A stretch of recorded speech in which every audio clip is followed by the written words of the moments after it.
Hi guys, welcome back to my YouTube channel. If you're new to the channel, karibu sana. Basically today we're going to do some knotless braids and I'm going to show you the step-by-step for beginners. I'm going to show you some of the things that you need. So you're going to start with some braiding hair. Just the Avis. The ones that I got, I realized that I should have gotten maybe a different color, but that's the one that I had bought. But then you're going to need some got2b gel. I didn't actually end up using this because the hair is a little bit very slippery compared to 4C hair. And last but not the least, you're going to need a rat tail comb. Alright, let's get into it. So basically here what I was doing is splitting the hair into smaller sections. Knotless braids look so thin at the beginning, but then they start becoming so big. So you just have to make sure that you maintain that balance. So I'm going to clip the rest of the hair away. Let's start off with some gel because this hair is too soft and I need to make sure that I put the gel so that when I grip it, it's all intact and there's no flyaways around. If you are a 4C hair girly, you know you have to use a molding gel so that your hair can be that sleek. I started by sectioning the hair into 3 and we're gonna name it 1, and then the middle one is gonna be number 2, and then the last part is going to be number 3.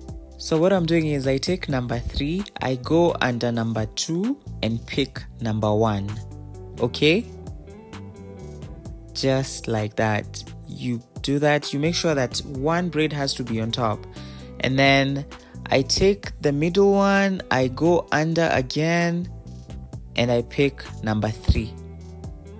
Basically, it's just a repetition of the same thing over and over again.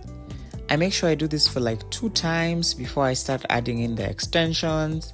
And then now you take the extension you're supposed to add it at the middle, the finger that you're holding at the middle, you just clip it. And then you take the middle hair that was at the middle, and then you go under, you pick the other side, and then you make sure that you have hairs left to stay on top. You do the same thing, you go under, you pick number 3 again, you add some braids. I make sure that I add at an interval of 2 braids, so at least it's asymmetrical. It's not like you can't tell.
I'm hoping that this tutorial was helpful, and let me know down in the comment section if you learned something or if you need me to get a little bit more detailed about it. But yeah, just let me know down below in the comment section, and also please don't forget to like, comment, share, and subscribe. Please, I'm trying to be as consistent as possible here, so please